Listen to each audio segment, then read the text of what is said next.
All right, welcome everybody to another of our MedTech Innovator live webinar series. I'm Paul Grand. I'm the CEO here at MedTech Innovator. For those of you who've never been with us before, MedTech Innovator is an accelerator. We're focused on finding the most transformative companies in healthcare all over the world and making sure that those companies are successful in bringing their technologies to patients. And that's a lot to do. It's a lot of work in healthcare. This is not easy. This is not a photo sharing app where you can just go online and thousands of people and millions of people download it and share it and everything's great. There's a lot of work here. Market access, getting access to your customer is a long process for companies in healthcare, whether you have a consumer product or whether you have a regulated product. There's a lot to do. And there's a lot regarding payment we're certainly not going to be able to get into all the details of payment and pricing today and sales, but we're going to cover a lot. So today's discussion is going to be focused on sales and market access, as we say in the industry. The focus here is figuring out how to gain access to markets. And that could be local markets, could be national markets, could be international markets. There's lots of markets out there for your technology, and we want to make sure that you're armed with the tools you need to be successful with that. So today we're going to have a discussion with some of the experts in our industry on this topic. And the key here is that MedTech Innovator, as I mentioned a minute ago, is focused on bringing experts to you. And that is not something always that's easy to do. And what I mean by that is that, you're often in a local ecosystem somewhere where you've got people around you who have some expertise. They've been involved with a product, a medical product, maybe, and they're giving you some advice. That advice is not always the best advice. We want you to have the best advice from the leading experts. So I'm really happy to introduce today's panel. We have two great panelists who are going to be talking with us about sales and market access. First off, let me introduce Steffi Alvarez, who is a senior consultant, global market access with Alira Health. Steffi, if you want to unmute yourself and tell us about your background, yourself, Alira Health, and your role at Alira Health. Awesome. Thank you so much, Paul, and all the MedTech Innovator team. I'm really thrilled to be here next to Brian and the cohort of companies and worldwide that are watching us. So thank you so much for the opportunity. Yes, my name is Steffi Alvarez. I'm a senior consultant at the Global Market Access team at Alira Health. For those that don't know, Alira Health is a strategic management consulting company global. We have offices around the world, and we basically help companies like yourselves, small, medium, and large, to enable healthcare transformation. So we have different practices around the world that are composed with market access, regulatory. We have a CRO, we have a transaction advisory practice. So we serve from concept to commercialization. My role, as I mentioned, I'm in the market access team, and I've been there almost a year. I joined Alira last year during the pandemic, and I came from industry, from Hologic, a leader in women's healthcare. My background was driving innovation and business development for the breast biopsy division, as well as the gynecological division. So my expertise is in minimally invasive devices, diagnostics, imaging, implants, and surgical tools. I also have a PhD in bioengineering, based in orthopedics, and a master's in material science. So I have a good sense of industry, as well as getting to help companies. And really, really excited to get to share some of the insights that we have for market access and sales in this panel. Fantastic. Thank you, Steffi. It's great to have you here. Great to have Alira as a partner, as always, here at MedTech Innovator. It's been a pleasure to work with you and your team over the years, and especially as these companies get into areas of strategy like pricing, market access. I know that the Alira team's really helpful, so thank you for that. Let's go over next to Brian Vaughn, who is our VP of Health Economics and Market Access at Johnson & Johnson, another MedTech Innovator partner. Brian, tell us about yourself, J&J, and what you're doing there and market access.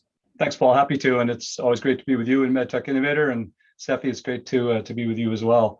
I have the pleasure of leading the Health Economics and Market Access team at the Ethicon franchise.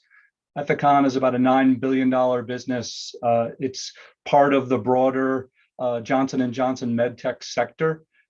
Each of our franchise teams franchise companies have health economics and market access teams within them.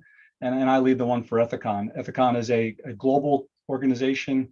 We're a leader in the space of providing surgical innovations to surgeons in multiple specialties and multiple technology areas.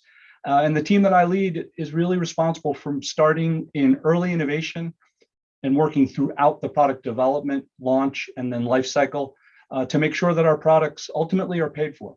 Along the way, there's a lot of work that goes into it to kind of get there, to make sure that we have a value proposition for all the customers that are impacting adoption, that we have evidence generation strategies and reimbursement strategies, et cetera, and really kind of tying that all together. And it's a great place to work in terms of ultimately getting these products into the hands of surgeons so they can benefit patients. For myself, about 30 years in healthcare and always in the space of market access. So either in the industry side at J&J now for over 20 years, and then in the payer side. And it's always been about helping to figure out how to get access for patients and drive kind of the best solutions to people that need them. So looking forward to this conversation. Great. Well, thank you for that bio and that background, Brian. It's really lucky, again, that we're partnered with J&J.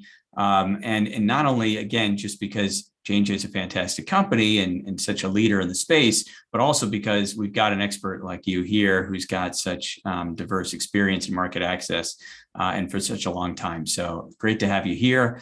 And, what you said a minute ago, thinking about, global market access and centers of excellence and the ability to really understand these different markets and how to do the necessary things to make sure that patients get access to these technologies is really what we're going to be talking about today, because that is at the end of the day what it's about. You can develop this great technology with all this promise, but if we can't get market access, if the patients can't get it, what's the point, right? We just wasted a lot of time and money. So we don't want to see that happen.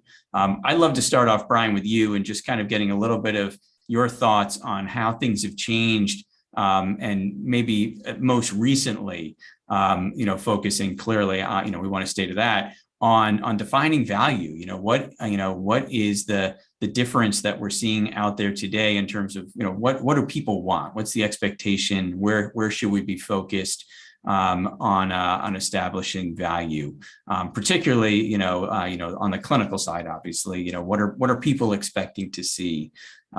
So again, just, how have things shifted and where should our headset be as we're starting to think about this today?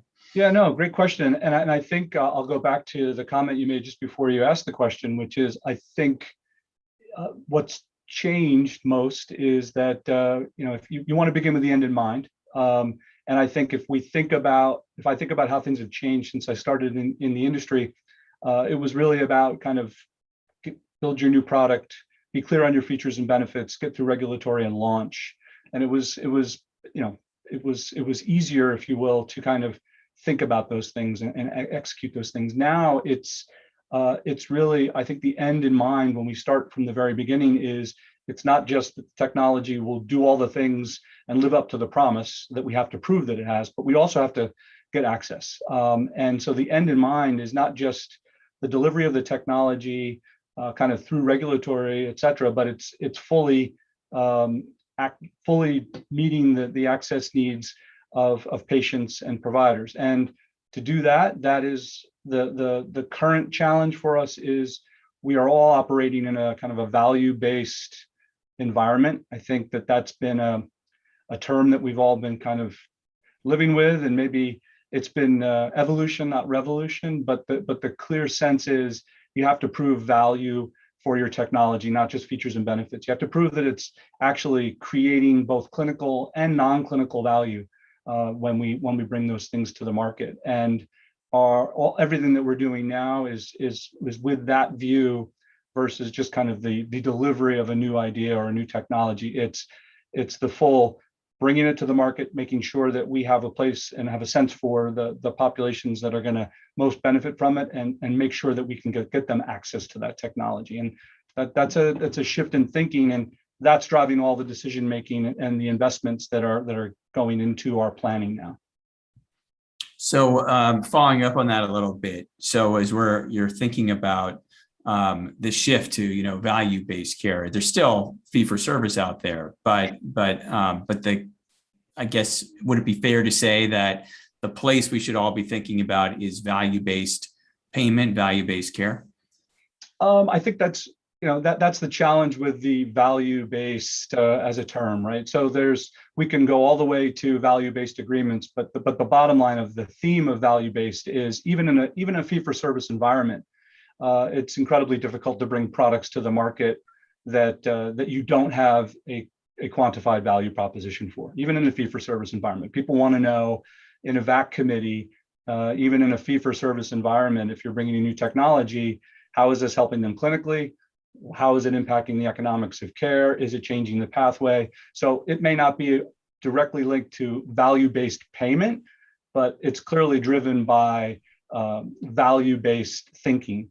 Because the reality is in healthcare, wherever you are on the chain, the value chain in healthcare, if you're a patient, a surgeon, a hospital, a payer, a nation, everybody's trying to find the right balance of access, quality, and affordability, right? So when we think about bringing technologies to the market, it's really having answers to those questions. How is this technology helping to solve questions of access, affordability, and quality? And how does it fit in depending on who you're selling it to? So the other opportunity that a more value-based approach has created for us is to be far more holistic in terms of how we define our customers. So our customers are absolutely our clinicians and our surgeons. Without them, our technologies don't come to life. But if you're not thinking about your purchasing customer, whoever's putting the dollar, the yen, the euro on the table from the very beginning, you're not thinking about all of your customers. They are customers as well, and you have to have a plan to solve their problems and their needs as well. And Steffi, anything you want to add to that? I think Brian stole my thoughts here, but I think, from my experience coming from a big company and, working with clients that are startups and bringing the innovations and differentiations in the marketplace, I think as Brian mentioned, it's not enough to just have a 510K and get to market. And I think, strategics, VCs, the Johnson & Johnsons of the world, Medtronics, they're all looking for having a market access plan to de-risk the technology early from the get-go, even if you don't have a lot of funding or you're at Series A or, self-funded. I think it's really important to have that plan. And I think market access is an umbrella term to talk about clinical strategy, regulatory strategy, a reimbursement pathway, and kind of building your network of KOLs and where you're getting your kind of proof of concept or validating your technology or what value it brings to the system, the provider, and the payers. I think Brian echoed, has shared a lot of the insight in terms of the value, but I think some of the things that we see with our clients and the companies in the MedTech cohort is that you have to be within the continuum of care. So as you see, it's not like just having one nice new gadget or a new surgical tool that has a blue handle. It's all about how it fits within kind of the diagnostic and treatment pathway and what value it brings within the entire patient journey. So I think that's kind of how we help, MedTech innovator companies and other clients to kind of understand how they translate their technology to value in terms of clinical and economic outcomes. That's really important to kind of be able to create that narrative early in the development before you even get to submit your 510K or breakthrough designation or PMA and things like that. So I think that's how the value term has evolved, and that's how we are trying to help companies and clients to better define that. I think you make a great point in there too, that when we think about market access, it's almost a misnomer to have a function or a department called market access, because market access is an outcome. Really, it's not necessarily a function, and it's the ultimate team sport within the organization for us right now. So everything that we do is driving towards market access. So that includes our R&D strategy, our regulatory strategy, how we market our products, our evidence generation strategy, of course, pricing and those things, and market, the pure kind of reimbursement type things are part of that. But really everything we're doing is about how do we drive towards maximizing access in the markets that we want to bring our innovations to. So it's kind of the ultimate team sport right now. It's really a focus of lots of different functions, and aligning that strategy it's time consuming, and it's a big part of what we're doing right now. So as you said, this is something that that is aligned across the whole organization, right? It's not like we develop the product, we do our studies, et cetera, get it approved, and then come to the market access team and say, okay, how are we going to enter the market? This is stuff that we should be doing early on. So maybe just to give us kind of like a framing for the process. And Brian, when does market access get involved? At what stage? Is it at the concept stage? Is it, as I said, is it regulatory? Where does market access get involved? When should companies be, bringing a market access professional, whether it's internal, external, to bear? Sure. I think that's a great question as well. So, internally, as we're doing that within J&J, I think, we're able to identify kind of the ones that are going to have perhaps bigger market access challenges. So if you have kind of an iterative technology, or one that's not a kind of a game-changing innovation, sometimes we can enter that process later, and we can do that comfortably. For the ones that aren't, for the ones that are kind of truly innovative, the earlier the better. So we are involved, the health economics market access team at Ethicon, for example, we get involved in early innovation, and we can start there with doing real world evidence generation to kind of dive into the burden of illness, to understand some of the problems in the spaces that we're going after, and we can help the R&D organization as it's looking for places to innovate, right? We want to go where the biggest problems are and where there's the biggest needs to solve. And so that's ideal. We start kind of white space, and then as we there's puts and takes, and we make our choices about what we get behind. As we choose those technologies that we start to develop and invest in over time, the HEMA team rides along with that technology through the development process. So as we're building target product profile, in the past, when I first started in this industry, target product profiles were all about the features and benefits. Now our target product profiles are thinking about the surgeon, patient, the purchaser, and payer. We're trying to develop our TPPs so that we're thinking broadly and holistically about what's everyone in the value chain going to need from this technology. As that's important, because the next step is identifying what questions we have to answer with evidence. And it's not just about kind of what's required to get regulatory approval, be it a 510K or a PMA or something in between. It's ultimately, what are the questions we're going to have to answer broadly. So beyond regulatory approval, once we get in the market, what are the questions that our purchasing customers are going to ask? What are the questions that payers are going to ask? And will we have the evidence to answer those questions? And HEMA plays a role in kind of feeding into that process what the market access requirements of our evidence strategy will be. And then we launch. We hope to have tools and evidence at launch. With devices, as we know, it's not always the case. And we build as we go into the market.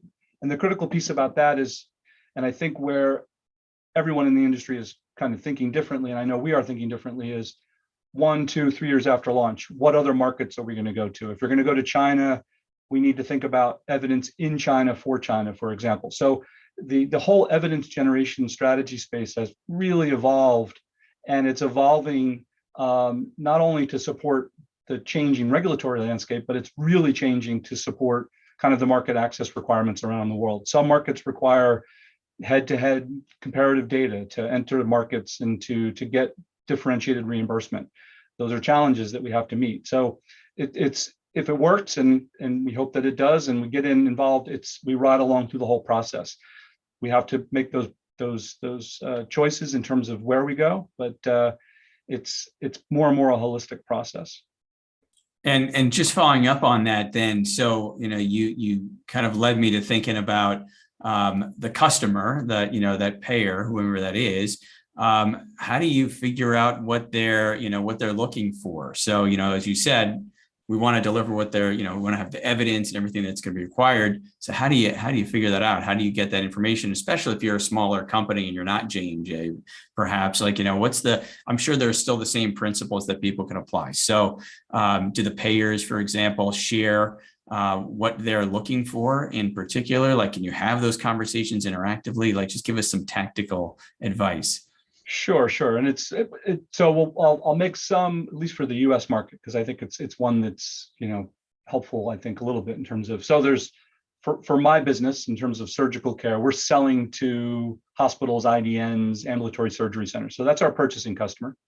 We have our user customer, so the surgeon, most often. So we have a user customer, we have a purchasing customer, and then we have payers. So that's the commercial payers, the Aetnas, the Cignas of the world, Medicare, Medicaid, and they're kind of funding the whole thing. So, just to remind us all, we chose to be innovators in the most convoluted, complicated market you couldn't have chosen to innovate in a more complicated environment, right? But that's why we love it. It's a glorious mess. And figuring out what those different folks require, I think it's all about asking the right questions. And payers will talk to you depending on, you can work to access them. I think some of that access depends on kind of who you partner with. So choosing partners can be very careful, very important. And it's also having a good sense of what's the size of your problem. So I'm going to go back to the beginning of that process earlier, where I was talking about shaping the burden. When I talk to innovators, external innovators, and folks that are working on this, and I'll say it now, I'll probably say it again later, time spent on getting really clear about the problem you're solving is time well spent, because being able to frame that problem that you're solving is what's going to help you talk to your different customers about what they're going to want from you in terms of your ability to prove that it brings value. So you want to be, if you're talking to a payer, you want to be able to talk to them about the patients, what patients it represents, what's the size of that patient population to them, what is it going to mean, because all that will for them mean utilization or cost or potential benefits in terms of savings, right? So you really want to be solid on kind of the definition of the problem, shaping the problem you're solving. It helps, but you can certainly reach out to payers also from a coverage standpoint.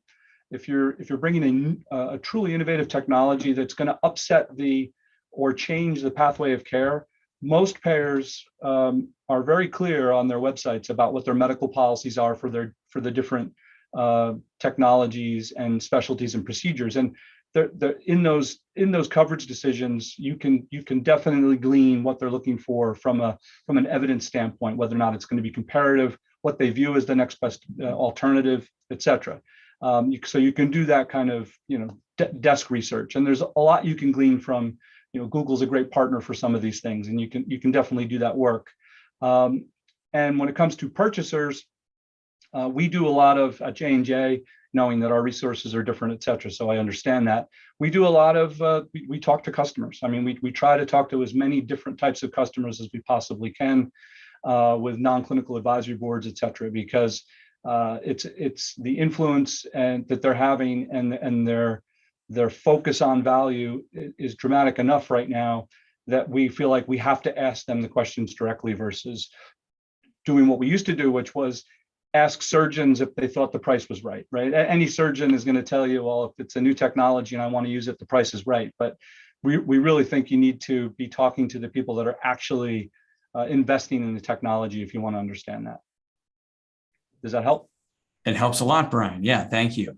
You mentioned something that's just going to lead me to a Steffi now, which is investing in the technology. So Steffi, I know Alira is working with a lot of companies at MedTech Innovator and a lot of other companies as well on this problem, on this challenge of gaining market access, but also on doing something that's going to be meaningful to investors or to others externally who are going to say, oh, this company, is worthy of this next round of funding or whatever that next point is in their journey. And so I'm just curious, Steffi, what do you advise clients or how do you go about this process with clients when you say, okay, we want to make sure that you're going to be able to raise your next round of funding. Here's how we go about this. So just kind of give us a little bit of understanding of what that process looks like, so that customers are both going to be able to get the data they need to, be successful in a regulatory environment and in a payment environment. But more importantly, for them, from a short-term need, is they want to convince somebody that, they're executing on a plan that's going to gain them meaningful market access. So tell us a little bit about how, what your process is like for that. Well, I'll say that, at Alira, we're a very integrated part of the team. So when we work with a client or a company or a MedTech Innovator, when we advise them, or other accelerators that we work with around the world, we're like part of their team. So we understand kind of in terms of like, we're kind of like Brian's team, but part of the company. And in our process at Alira, what we do is really help them pressure test their value proposition. So whether they're like early stage with $100,000 of, grants, or a couple $1 million already in the marketplace, we really want to be able to understand what is the value proposition of their technology, whether it's a diagnostic or it's a wearable or it's a sensor or anything like that. And we really want to be able to pinpoint, as Brian mentioned, the patient pathway. So understand where does the technology fit within the continuum of care, and what does it do? How does it improve the standard of care? Whether it's clinical outcomes for kind of quality of care or better patient outcomes, or as well as economic outcomes. So healthcare utilization, say like numbers of visits and follow-ups, or cost savings, or time in the OR, all of these kind of secondary outcomes that they can glean through their kind of proof of concept clinical trial. And those are critical because those are important, because that helps de-risk the technology and the company in front of the VCs, in front of the strategics, because then they can understand the value that it brings, that it's quantifiable, as Brian mentioned. So it's all about really being able to have a full narrative and quantify those outcomes. So at Alira, we have a process that really starts from the beginning of understanding the patient journey for a specific disease or condition, and kind of understanding how many patients will be touched by this technology. And that helps kind of early conversations with the payers. So kind of telling them, expressing how many Medicare beneficiaries could be impacted with this technology. And then we also help the clients or the companies engage with stakeholders. So have a kind of like a mock-up version of the value analysis committee or a value assessment team that is composed with procurement, finance, administration, clinical champions, to pressure test the value proposition. So that's really, really critical step, because then you can really understand what each customer is looking for, right? As Brian mentioned, like the customer, the procurement, the administration. And then we also have a team that does real world analytics. So we, as Brian mentioned, we do a real world evidence analysis for companies that have already products in the market and are trying to understand or differentiate the product within specific patient population, or companies that are early in stage that are trying to understand more about the disease and how the technology could affect the outcomes or economic outcomes. And then last but not least, we do a lot of healthcare economic modeling. So bringing a lot of data points, as Brian mentioned. And for startups, that can be a little daunting because you don't have access or resources, but Google, publications, databases, clinicaltrials.gov, there's a lot of resources out there that we use. And we try to kind of combine all of these data points, registries. So you're able to kind of build a story of like how your technology could impact the standard of care and what are the potential outcomes that are quantifiable, measurable, and validated. And then last but not least, we have those conversations with payers or providers or IDNs to be able to understand, like if you meet these health and economic outcomes within a specific time frame, what are their willingness to pay and willingness to adopt, within that CPT code or DRG code, depending on the setting. So that's kind of the process that we do at Alira, and we're really we're very fortunate that we get to work with small, very innovative companies as well as large established companies, and they all have the same problems. As Brian mentioned, market access is such an umbrella term, and there's not a lot of companies that have teams like J&J has. So it's a team sport, and we have to be very versatile and functional. So that's great, and that it helps me understand kind of where you're involved. You're involved the whole way through, including talking with the payers, IDNs, and others. In general, for both of you, do you find that that the payers and the value analysis professionals at these organizations have the time and the bandwidth to go through and to really work with some of these smaller innovative companies, or do you because there's a lot of them out there.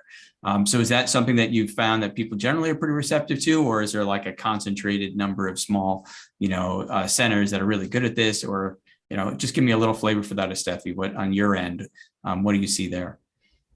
That's a great question. So since we get to work with accelerators like the MedTech Innovator and other accelerators in the US and around the world, like it's not easy, right, for small companies to have access to the CMO of Albert Pilgrim or the Aetnas of the world, So I think that's kind of the role we play, because those connections are important. And, we obviously, when we work with clients, we anonymize the technologies to get a better feel from the payer side of things, or about analysis committee mockup that we have connections in the network. But I think one of the advice that I would suggest for startups and I've seen these in the very passionate entrepreneurs that are part of the MedTech Innovator, they can build a network with the right people, as Brian mentioned. So if you are able to have a connection with the director of procurement on your local hospital or the Mayo Clinics of the world, or you have a clinical champion that has the connection that can help you introduce. Those are the little soft skills that you can develop, and you can kind of pressure test your value proposition and build your network and build your board. And I think that will be very helpful without spending a lot of money and resources to hire external firms. But I think that's an important. I think if you can build your network to test your technology even before you do a full prototype, I think that's a kind of a unique way to advance and validate your value proposition, and even have exposure to potential VCs or strategics or. And thank you. And Brian, coming back to you on this. So, you're going, Steffi used the word champion. You're going into these centers, and it helps to have a champion. I'm saying whether they're payers or whomever you're talking to, providers, IDN, et cetera. And you need someone who is going to, funnel you through the right process. So, I've heard people tell me that, get in any way you can, find any kind of a champion, and, they'll get you to the right person. Do you agree with that? Is there any other strategies you recommend that people follow for, Sure. Again, getting into that value committee, or the people who could give you some early feedback? Sure.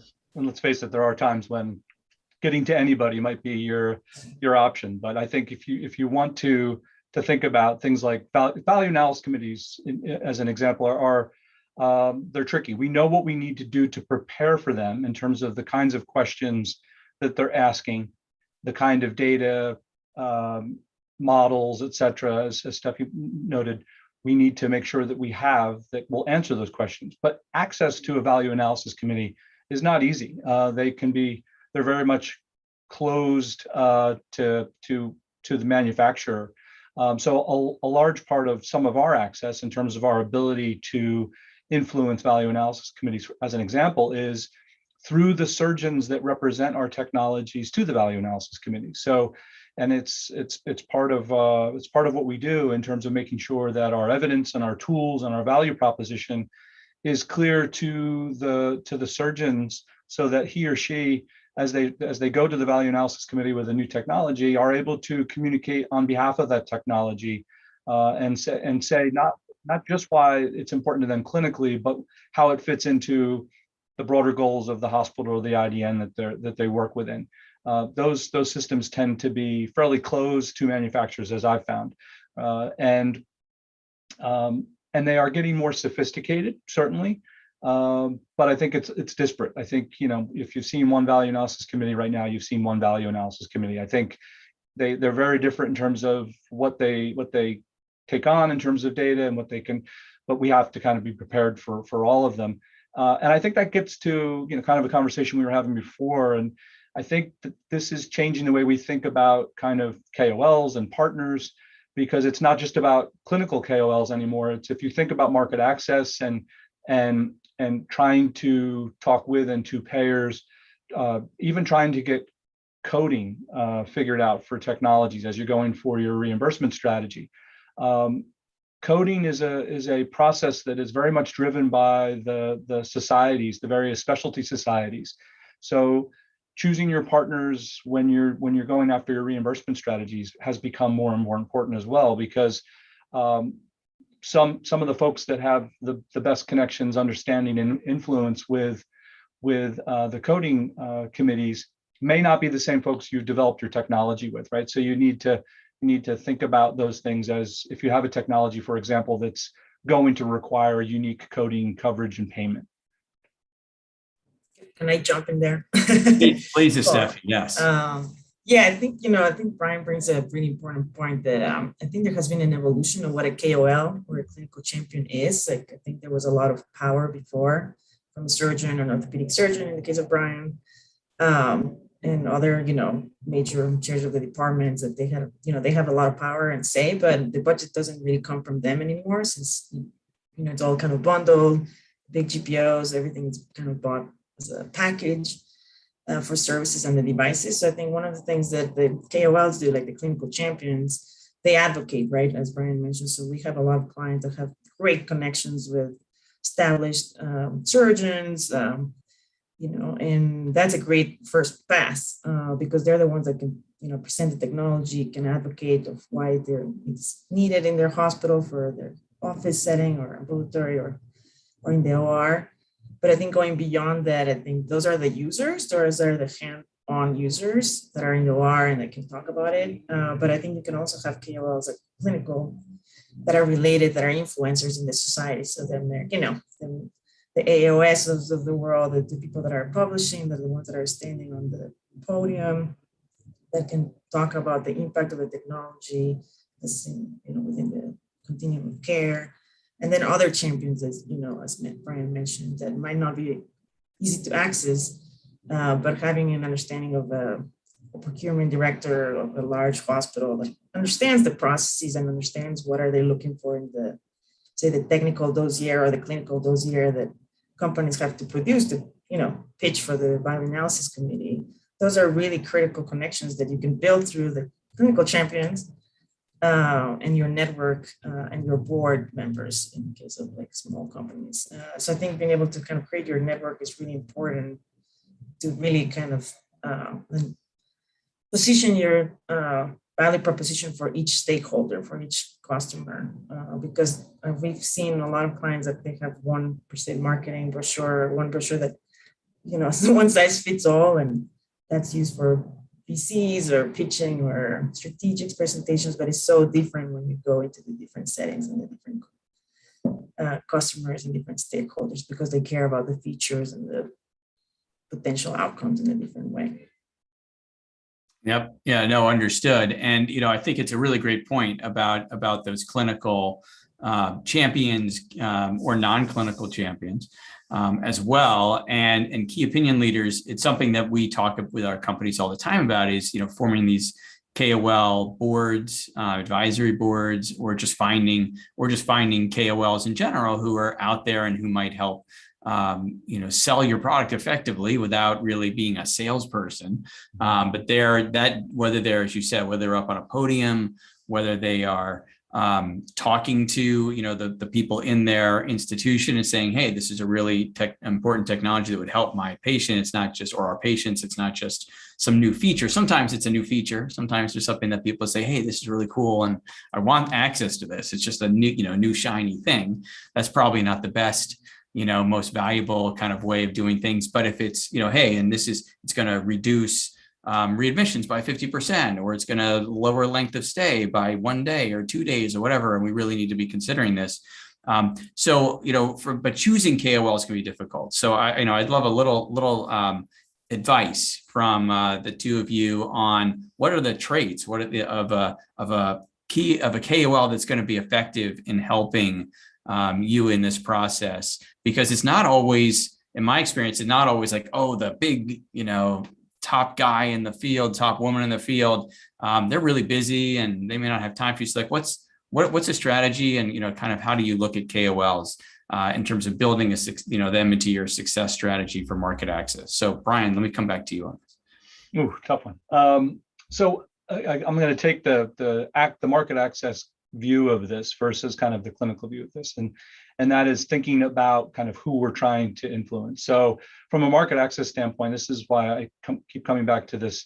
We have, as you bring technologies that need unique coding, for example, we have learned that there's a unique group of folks that are very involved with the coding committees within their specialties, right? So those are the musts. We have to understand where they stand, and that can be challenging. Sometimes aligning the influential people in the coding space with folks that are kind of clinically aligned with, say, the type of advancement you're making. Those aren't always easy because there can be winners and losers as you bring new technologies to the market that change pathways. So that's one of the ultimate strategic kind of decisions we have to make in some of those spaces.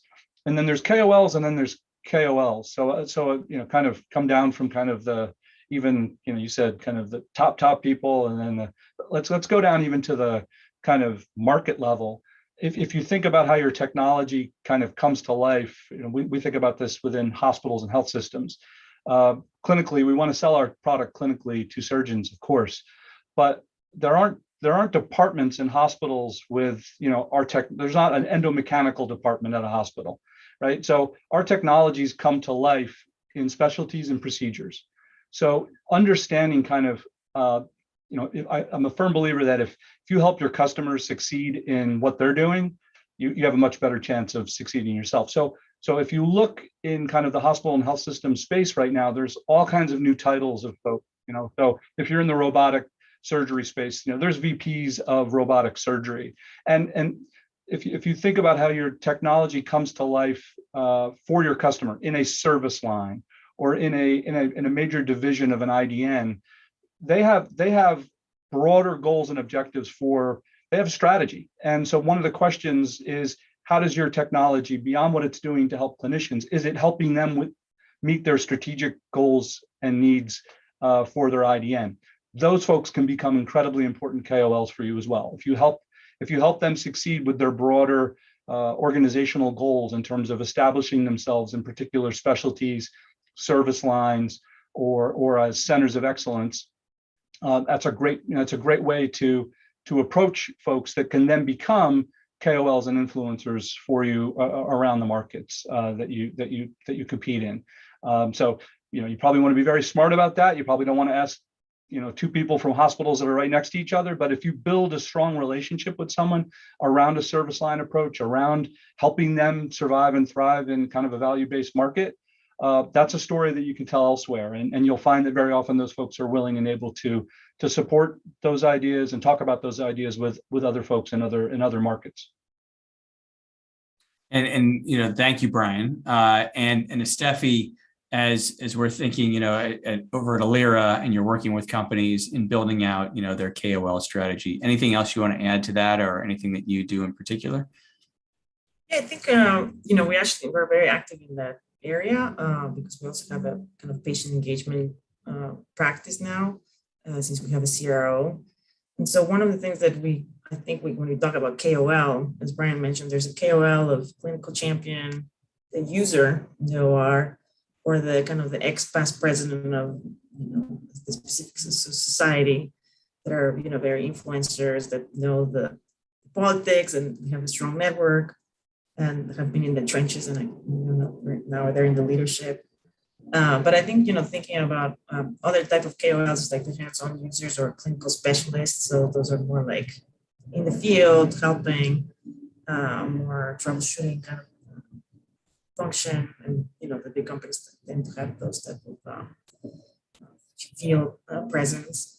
But I think when we talk about KOLs for MedTech Innovator companies that I think there's a lot of companies that have the FDA breakthrough designation. So those are very unique, innovative technologies that require a champion that can talk about, the champion that has used the device in the clinical trial, in the single center or multi-center approach. And that is the type of level of an influencer that has used it, that knows the value, that can be part of the reimbursement pathway, coding, present the technology. And that is hard to get.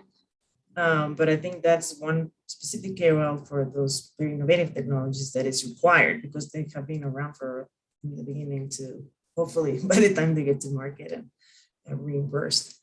So I think those are more like per se clinical, but I think to Brian's point, I think it's another part that we do at Alira is help companies have as part of their board or the KOL advisory board, procurement like hospital administration members that can understand how the IDN works, what is the how the technology affects the potential workflow optimization, cost savings, healthcare utilization, all of those economic factors that they're looking for. And I think that's an important KOL member that should be part of your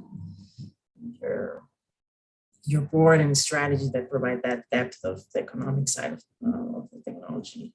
So I think it's all, I think it has been an evolution. As I think in the past couple of years, it was more clinical focused. And now it's all about having a balance of clinical and economic, more like, almost like putting the technology into the setting. And that is by the people that make the decisions, administration, procurement, risk mitigation specialists. Thank you. So we only have like 13 minutes left in this first hour. I want to make sure we cover a couple more topics. So I'm going to cover a couple things here. One is pricing, because part of sales is pricing, and it's something that a lot of people think about quite a bit. Is how do I price my product? And a lot of the data isn't transparent that's out there. It's not like pharma necessarily. So, and even pharma transparency is improving. But on the device side, MedTech side, what are some really good resources for learning kind of on a per country basis? Let's start with the US even, how you should price a particular device. So I'm going to come back to you, Brian. Like, how do you think about, we'll start with the US in terms of pricing. So just give us that, very short version of that. And then we can go back over to Steffi too. The short version of pricing, that's a tough one. I'll try my best though. And again, I'll take it from a very kind of functional point of view, right? So our role in that from a health economics market access standpoint is we're working with the folks that actually lead pricing. So we, it's J&J and we have a lot of resources. We have folks that, every day they get up and this is what they do. They do pricing strategy. And for me, there's two parts to strategy. There's kind of there's the strategic piece, and then there's kind of the sweaty part of pricing, which is kind of doing it every day and managing it at the ground level, right? But at the strategic level, HEMA gets involved to be very clear about what's the existing reimbursement for technologies, and that's information that can be got at by folks, whatever level they are in kind of the size of their organization. And but you really do want to have some sense for what the reimbursement is for the procedures that your technology is going to be used in, and also understand that if it is truly unique, or if it's a technology, in our case, where the procedure is the technology, there may not be reimbursement for it. And so that's always a tricky one, is how do you price a technology that's coming into the market that really doesn't have reimbursement? And how do you identify the analogs? What's the next best alternative procedure? Those types of things. Those are the kinds of things that we get very much involved with early on.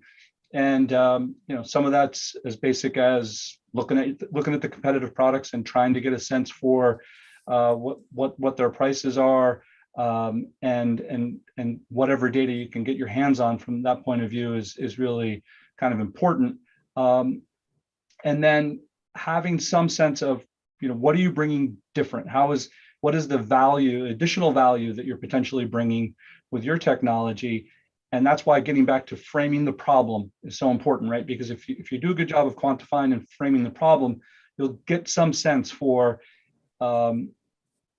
what value you can capture from the problem you're solving. So if you know that you're going to take length of stay out of a procedure as a result of your technology, there's probably value or price you can capture in that, as an example. Yeah, no, it's a good example, because that's something that, I hear companies come in all the time with that kind of a story. We're going to reduce 1 day in the length of stay. We're going to do 6 hours, whatever it is.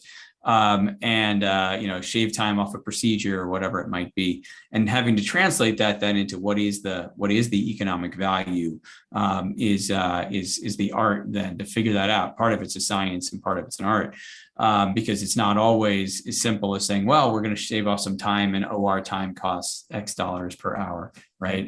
You can't just do it that way because they may not be able to do another procedure. So, so there's a lot there, obviously, to unpack, and we don't have time to get into that. But I want to go back to Steffi for a second and just talk about price testing. So now you have kind of like reimbursement, as Brian said, that kind of at least gives you some general idea of what your ceiling is. You're not going to get the device can't get that whole reimbursement. A lot of that goes to the provider. So, there's a price in there somewhere, Steffi. So how do you, at Alira, when you're working with companies, how do you do price testing?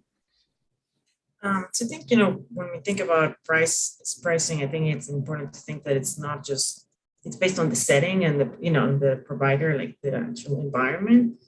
And I think sometimes clients have a hard time, like when they sell only if the device can be used in the office, in the OR, or at home. I think there's a different price ranges based on what you're offering to the patient and the provider and the system. So I think that's what we've learned when we do pricing study with a client. We do qualitative analysis and quantitative to understand like what is the willingness to pay and adopt based on the features, as Brian mentioned. So based on what they're doing to compare to the standard of care. Are they saving time? Are they reducing the length of stay, or cost savings in the OR, or blood management, or all these little things that they can capture, and how does that translate to making the customer pay a little more? What is the maximum that they will be willing to pay within the margins that they have to also make, right? So within the specific code.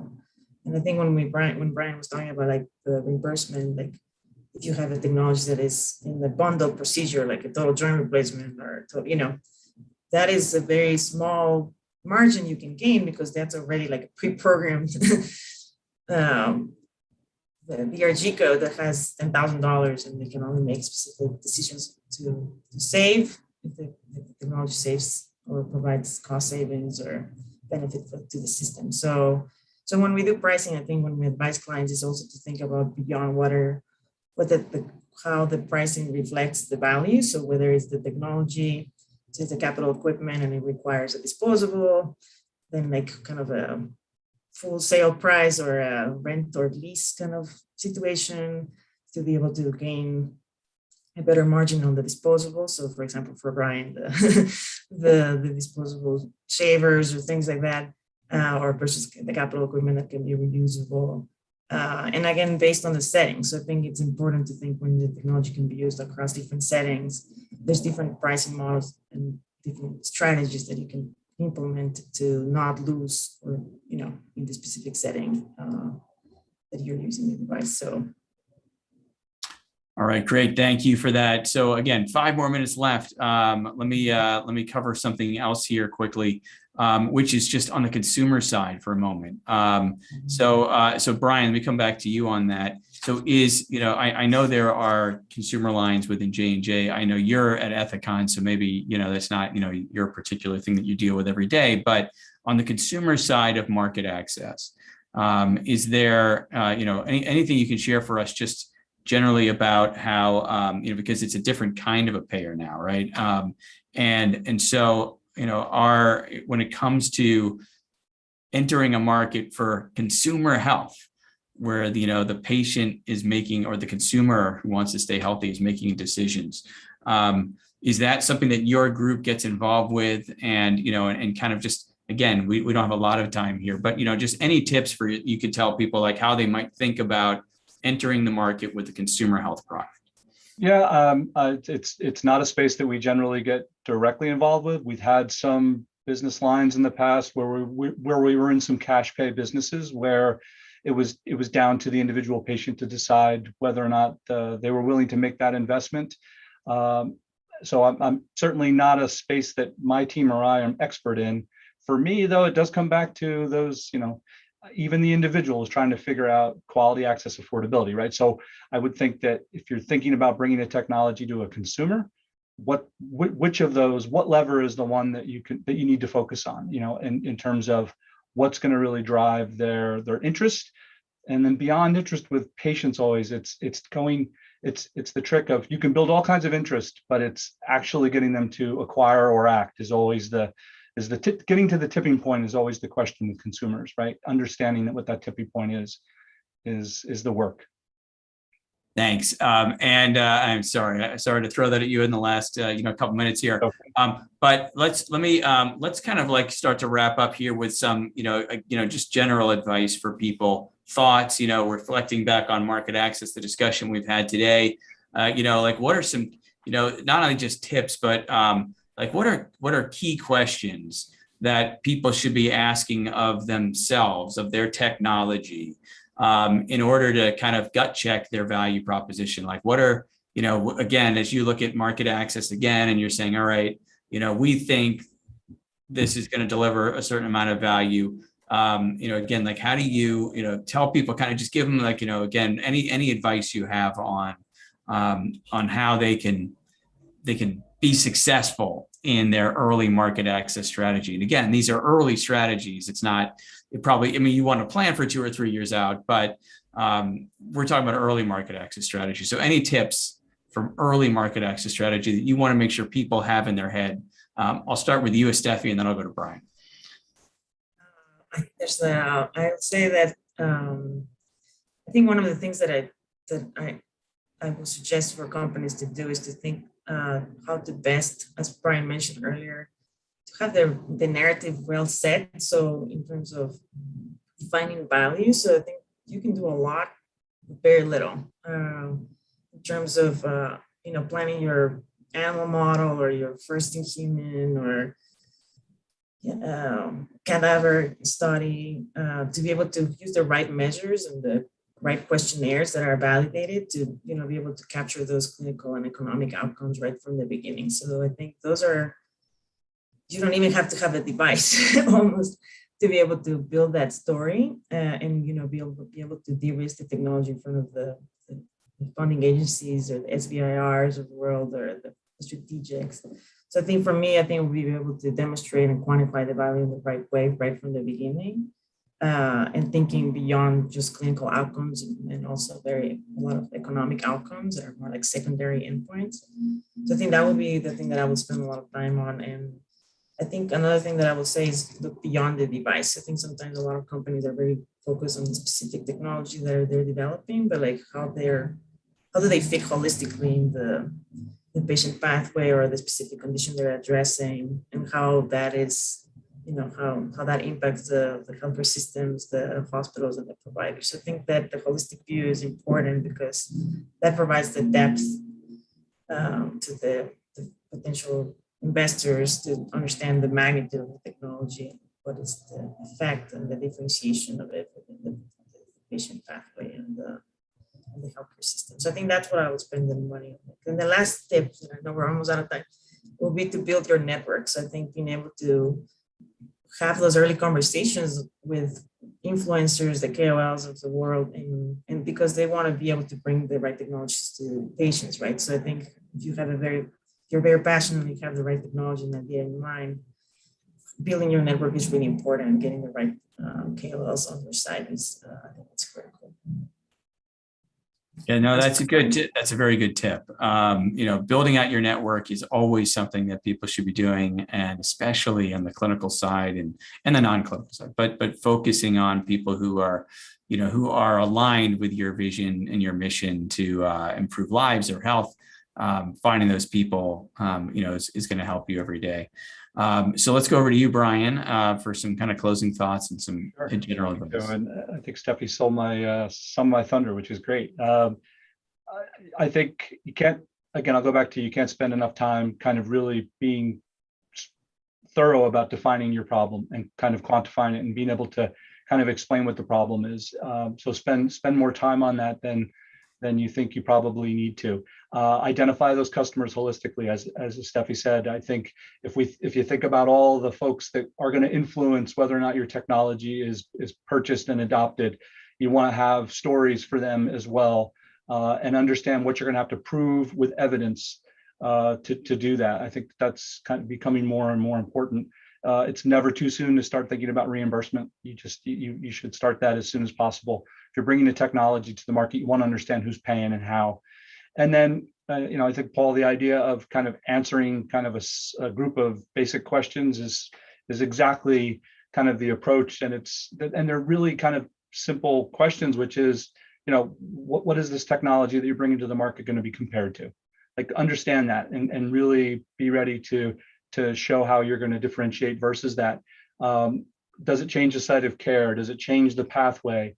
How does it fit into the broader goals of your customers?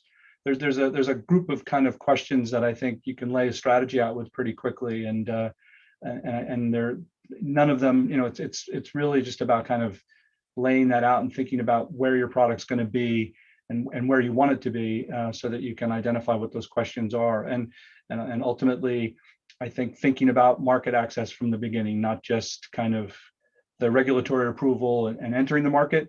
If you have a story about access, even if your ultimate goal is to sell your technology to somebody else, it's great to be able to talk about why access is important and that you've thought about it.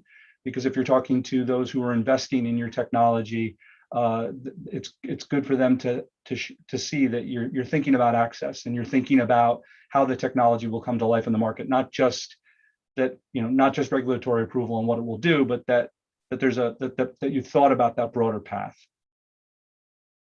Good advice. I know that investors and others definitely want to hear that, because payment is the number one concern now amongst people who are backing these companies. That we're gonna develop this product, it's going to come to the market, and no one's going to buy it. That is not, that's a major problem. It's not what any of us want, and especially with the kinds of companies that we're working with here in our program, we want to make sure that these products are used and they fulfill their ability and potential to improve lives.